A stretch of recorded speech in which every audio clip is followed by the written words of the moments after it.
4년 8천만 달러는 류현진을 직접 보니 헐값이었다. 전혀 돈이 아깝지 않다. 이것이 진정한 우리가 바라는 에이스이다. 이것이 토론토 현지 언론과 팬들의 반응입니다. 류현진은 양키스를 초토화시킨 나는 이기기 위해 토론토에 왔다 라고 했습니다. 그는 8천만 달러라는 금액을 제시해서 온 것이 아니라 토론토의 잠재적 능력과 자신도 이 팀에서 지난해 같은 실력을 보일 수 있다는 자신감이 있었다는 것입니다. 그 포텐이 올해부터 터질지는 아마 본인도 몰랐을 것입니다. 그러다 보니 평상시보다 2배 더 기쁘다고 했습니다.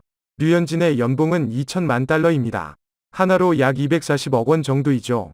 프로 스포츠는 실력이 곧 돈이기 때문에 류현진이 받은 금액이 실력만큼 받은 것이냐고 묻는다면 좀 아쉬울 수밖에 없습니다. 지난해 FA에서 대박 계약을 터뜨린 투수만 봅시다. 게리 콜은 9년 3억 2,400만 달러로 연봉은 약 3,600만 달러, 하나로 약 440억 원을 받고 있죠. 그러나 평균 자책점 2.84를 기록 중이고 팀 공헌도도 류현진보다 떨어지며 이번 시즌 홈런 공장이라고까지 불리며 몸값에 비해 한참 모자른 성적을 내고 있습니다. 스트라스버그는 지난해 월드시리즈 MVP로 워싱턴과 7년 계약으로 2억 4,500만 달러, 하나로 약 3천억 원 가까운 계약을 했습니다. 류현진보다 1.5배 정도 많은 금액이죠.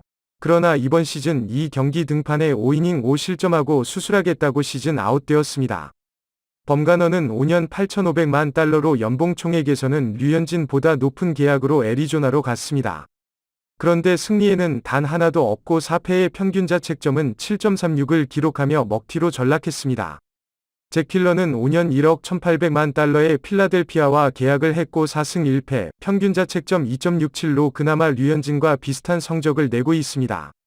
지난해부터 토론토 젊은 선수들의 성장이 보였다. 나 또한 이기고 싶어 이 팀에 왔다. 어린 선수들과 잘 맞아 떨어져 좋은 결과로 이어진 것 같다. 오늘 승리를 계기로 양키스를 상대로 한 자신감이 충분히 올라왔다. 작년과 올해에 안 좋았던 것을 씻어낼 수 있어서 좋았다. 팀의 중요한 날 해내서 너무 좋았다. 포스트 시즌까지 또 기간이 남았기 때문에 잘 준비하겠다. 류현진이 양키스 전에서 7이닝 무실점으로 대활약을 하며 팀을 플레이오프 확정을 만든 후 인터뷰에서 한 말입니다. 정말 큰일을 해냈죠. 자칫 큰 징크스가 될 뻔했는데 류현진 말대로 완벽하게 씻어냈습니다. 이 자신감은 포스트 시즌에 더 크게 작용할 수 있습니다. 그 어떤 팀을 상대해도 최소 실점을 할 수 있기 때문입니다.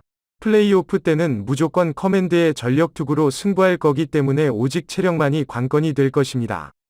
토론토는 양키스와의 실이 똑같은 즈에서 3승 1패를 해버리는 성적도 보여줬기 때문에 몬토요 감독도 놀라워했습니다. 몬토요 감독은 그러나 양키스는 쉬운 팀이 아니다. 오늘 꽤 좋은 라인업을 상대로 아주 좋은 7이닝을 소화했다. 그는 우리 팀 에이스다. 에이스의 할 일을 해줬다. 라며 승리의 공을 류현진에게 돌렸습니다. MLB.com의 키건 매티슨 기자는 류현진은 올 시즌 토론토의 최우수 선수다. 라고 전했습니다. 가장 큰 건 역시 류현진이 에이스 투수로서 역할을 잘 해줬기 때문이겠죠. 12경기 선발 출전해서 2.69위 평균 자책점으로 아메리칸 리그 4위에 올랐고 12경기에서 본인은 5승 밖에 챙기지 못했지만 팀은 9번을 이겼으니 엄청난 활약이라고 볼 수 있습니다. 7월 2경기의 부진은 실력의 문제가 아니라 몸 상태가 완벽하지 않았기 때문에 실점이 많았던 터라 이 두 경기를 포함해서도 2.69위 평균 자책점이다 보니 말 다했죠. 그렇다 보니 전문가들은 류현진은 지난해보다 더 좋은 성적을 보여준 거라고 입을 모으고 있습니다. 지난해 182.2이닝에 평균 자책점 2.32를 기록했는데 원정에서는 2.72를 기록했습니다. 그런데 이번 시즌은 무관중인데다 로저스 센터 즉 토론토의 홈구장에서는 경기하지도 못했기 때문에 모든 곳이 원정 경기나 다름없었습니다. 그 12경기가 지난 시즌 원정 경기보다 성적이 좋고 실제적인 원정 6경기에서도 2.20을 기록했기 때문에 에이스로서의 완벽한 시즌을 보냈다고 볼 수 있습니다. 5천억 투수 게리 콜은 원정에서 3.69위 평균 자책점을 기록했던 걸 감안하면 실로 얼마나 대단했는지 알 수 있습니다. 캐나다 현지 매체 TSN은 토론토는 류현진이 에이스의 역할을 맡을 것을 기대하며 4년 총액 8천만 달러를 투자했다. 류현진은 기대를 충족시켰다. 평균 자책점은 2.69를 기록했고 토론토는 그가 등판한 날 9승 3패를 기록했다. 류현진이 없는 토론토는 플레이오프 수준의 팀이 아니었다. 라며 적나라한 표현을 했습니다. 사실 토론토가 플레이오프에 오를 수 있었던 건 류현진만의 힘이 아니죠. 팀의 모든 선수들이 하나가 되었기 때문에 플레이오프에 진출한 것입니다. 그럼에도 류현진의 존재 자체를 높이 평가하는 것은 선수들이 할 수 있다는 희망을 갖게 되는 원동력이 류현진 때문이었다는 것은 분명합니다. 토론토의 애킨스 단장은 팀이 포스트 시즌에 진출한 후 인터뷰에서 류현진은 처음 보는 유형의 투수라며 극찬했습니다. 또한 그보다 더 빠른 구속을 가진 투수는 많이 봤지만 류현진처럼 능숙하게 던지는 투수를 보지는 못했다 라고 했습니다. 메이저리그 중계진도 비슷한 말을 했습니다. 류현진은 그렉 매덕스나 존 스몰츠와 같은 유형의 선수라면서 예측하기 힘든 선수라고 극찬했습니다. 그래서 더욱 토론토는 류현진의 영입에 대해 매우 기뻐하고 있습니다. 이 능력을 앞으로도 3년을 더 볼 수 있다는 것이기 때문입니다.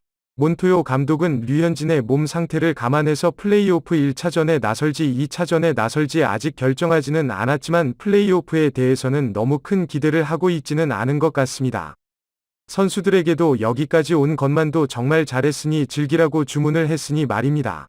그래도 이왕 올라갔으니 더 좋은 성적을 냈으면 좋겠죠. 류현진이 1차전이든 2차전이든 올라갔을 때 필승 했으면 좋겠습니다.